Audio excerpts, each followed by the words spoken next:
come to Jaha with serious issues that face our young people, especially the young women, which concerns issues of early marriage, female genital mutilation, and girls, even though there's free education, we see the figures in URR.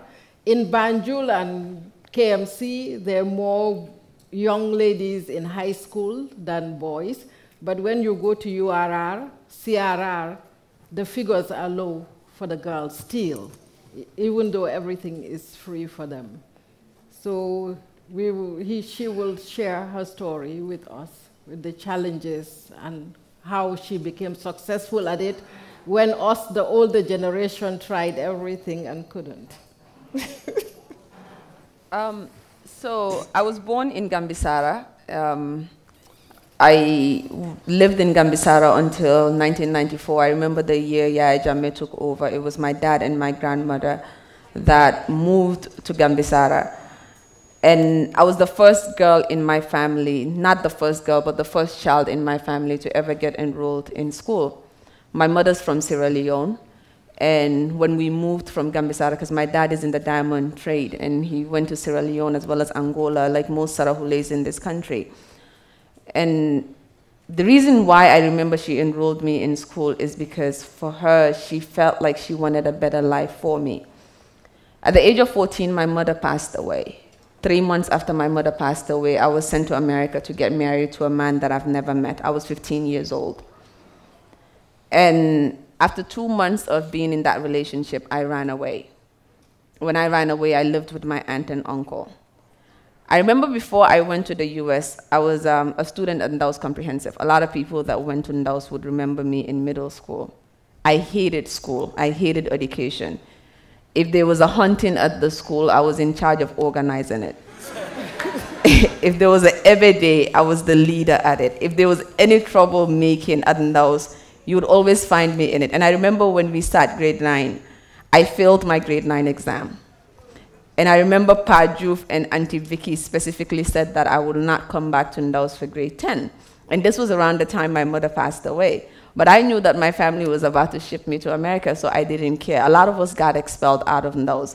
All of my friends ended up in SOS. I personally was just there, pretty much. But I remember when I went to America and being forced into a marriage, something in me came alive, because at that time I didn't have my mom to tell me that, Jaha, you have to go to school. This is why education was important.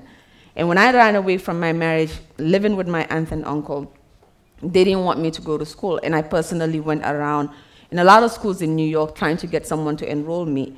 And because I was underage at the time, no school would allow me in because they needed a guardian with me, which I didn't have.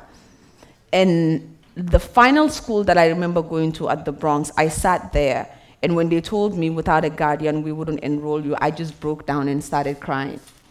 And they called the principal and shared like how bad I wanted an education. And they enrolled me finally without a guardian.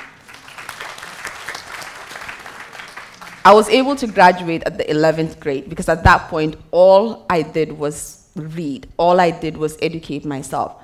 And then I found a job in Harlem at an African restaurant called Africa Kine. I remember at the time when I lived in the Bronx, I would go to work, like I would go to school in the morning, get off at 3 p.m., go to work. I wouldn't get off until 1 a.m. And there were days when I slept in the train because I was just that tired. Rather than going home every night, I spent a lot of nights sleeping in the train with mad people, with homeless people. And these are things that I've never shared because I feel like a lot of Gambians don't know that about me. After getting a high school education at the age of 17, I called my dad because I was tired of the life that I was living in New York, and I told him, find me a husband. I don't care where you do. I don't care who. I'll get married, and I promise I will stay in that marriage. So at the age of 17, I ended up remarrying. I moved to Atlanta. When I moved to Atlanta, I enrolled myself in college again.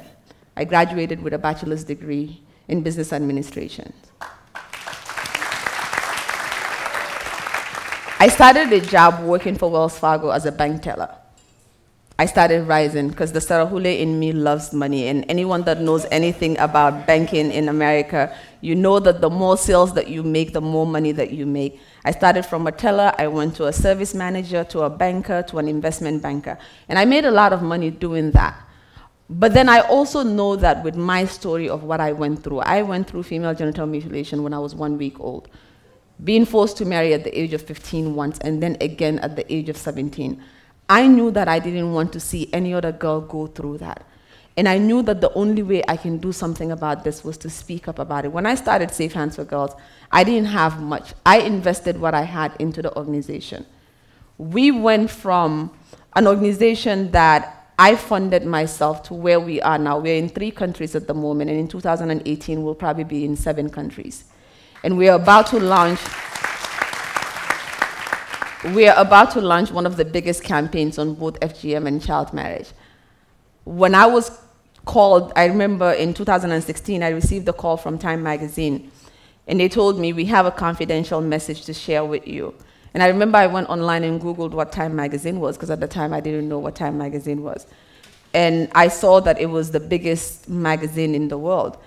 And then I gave them my email address. They emailed me and told me that I was named one of Time magazine's 100 most influential people in the world.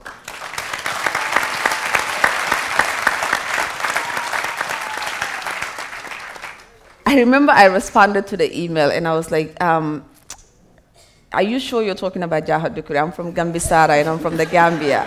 And no one knows where the Gambia is. And I don't know what I did to be named one of Time magazine's 100 most influential people. No one really knows who I am. But I think at that time, people got it. What I always tell people is, ideas lead and money follows. When I started Safe Hands, I didn't start this organization because I thought I was going to make money. No one gave me a dime to do what I do. But right now, I get paid to attend events like this and speak. I get paid a lot of money to do what I do. It's because of my passion. What we do as advocates, advocacy doesn't cost anything. Using our voice doesn't cost anything. And each and every one of us in this room is passionate about something. There's something that's going on in our societies that we're not happy with. And it's our moral responsibility as a society to get up and say something about it. The only thing that I had back then is my voice. And to this day, what I have is still my voice. And I will continue to use that as long as I'm alive, whether there's money or not. And I think a lot of people don't understand that. So as young people, I mean, one of the greatest things that I find about Gambia is the amount of talent that we have in this country and selflessness that we have in this country. I've been very, very fortunate to work with some of the most amazing young people in this country, and Alhaji Manka is one of them.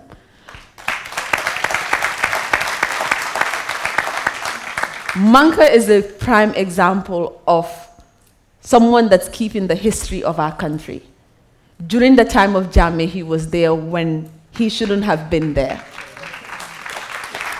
And through our election, if there's anyone that collected pictures and documented what was happening in our history, is Alhaji Manka, and we need to give credit for that. Manka Ananga, Dauna. And he's there.